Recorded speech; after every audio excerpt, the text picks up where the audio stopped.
Boa tarde, pessoal. Meu nome é João Lucas, da turma 6 de Fundamentos da Mecânica.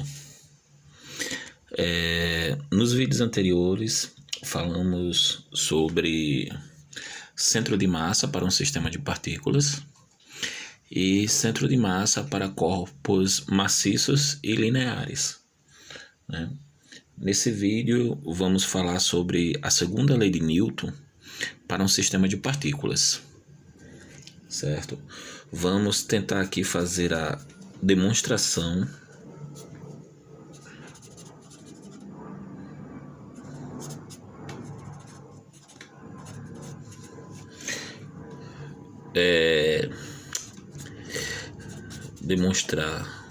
a demonstração de que a força resultante ela é igual a massa vezes a aceleração do centro de massa, o vetor aceleração do centro de massa, certo?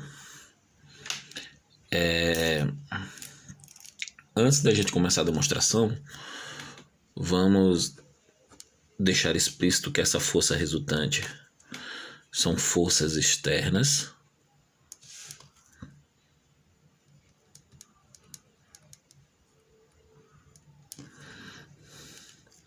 vamos dizer também que essa massa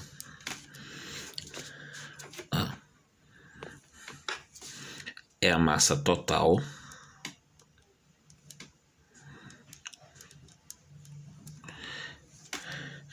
e essa massa ela também vou dizer que ela é total e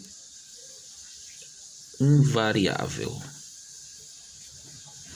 certo? Ela não varia. Não vou ter, é um sistema fechado, eu não vou ter perda e nem ganho de massa.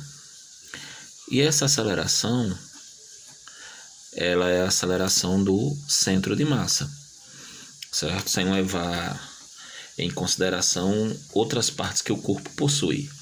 Estamos levando apenas em consideração o centro de massa. Gente, por definição, eu vou dizer o que? Por definição, a gente já estudou o vetor posição do centro de massa. O vetor posição do centro de massa é esse vetor R. Ele é igual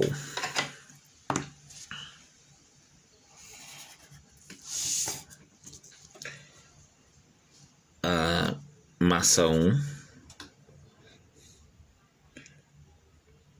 vezes a posição R1 mais a massa 2 vezes a posição 2 até a massa N vezes a posição N, certo? Dividido, né, pela massa total. Esse é o nosso vetor posição. Aprendemos em cálculo, em conhecimentos anteriores, né? Temos esse conhecimento já adquirido, né? Que se eu derivar a posição, o que é que eu encontro? A velocidade, né? Se eu derivar a velocidade, eu encontro a aceleração, né? Se eu tenho uma posição e eu vario essa posição, eu vou ter uma certa velocidade.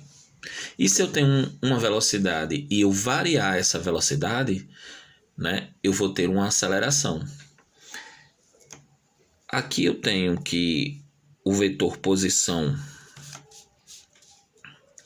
R está sobre está para a igualdade dessa expressão. Então eu posso dizer que eu passando essa massa total para o outro lado, eu vou ter que M vezes o vetor posição R será igual ao restante dessa expressão. M1 R1 mais M2 R2 até Mn Rn, certo? Se eu derivar de um lado e derivar do outro lado, eu vou ter a mesma coisa. Então, o que é que eu poderia dizer aqui? E se eu derivo a posição, eu vou ter a velocidade. Eu vou ter que m é igual a velocidade do centro, o vetor velocidade do centro de massa, que é igual ao que? M dr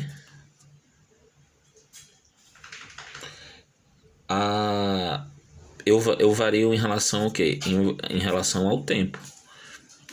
R dt, né?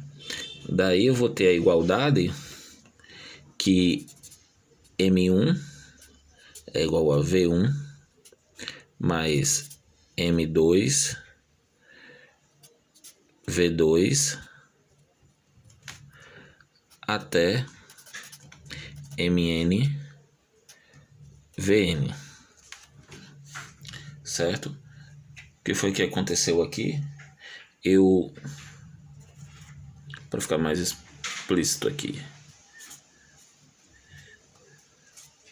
derivar os dois lados. Pronto, eu encontrei a velocidade. O que é que eu falta encontrar agora? A aceleração. O que é que eu vou fazer?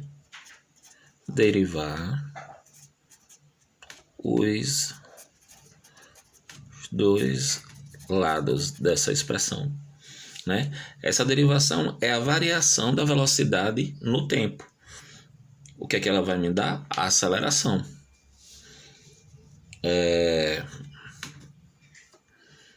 Então eu vou dizer que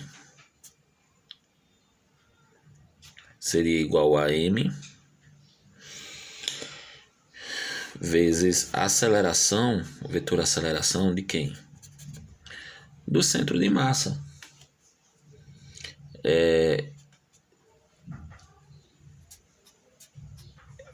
M, a variação está acontecendo aqui. Desculpa, dv, de velocidade, sobre o t, dt.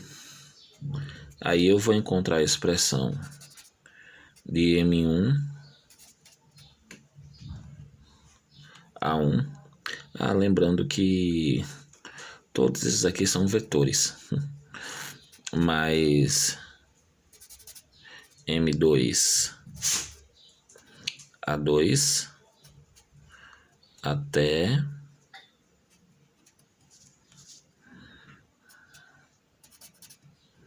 Mn An.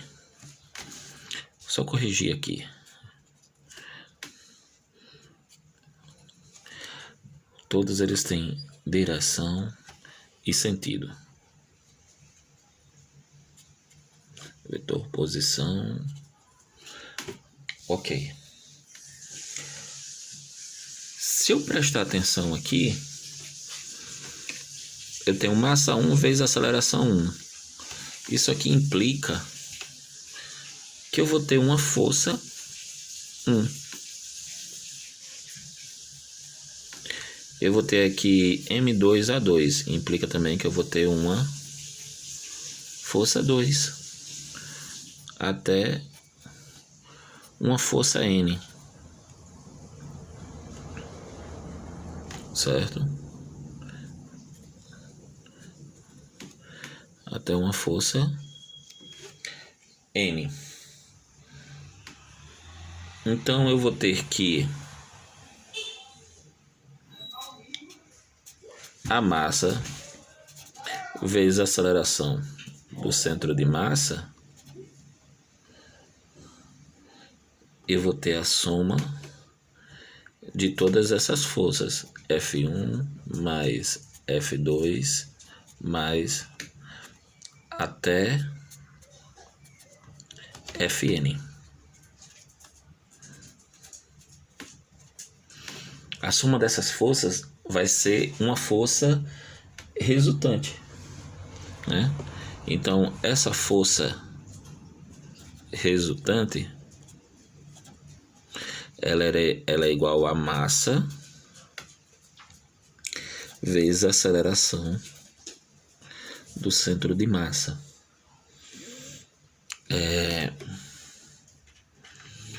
Gente, e essa força resultante, elas são forças externas, certo?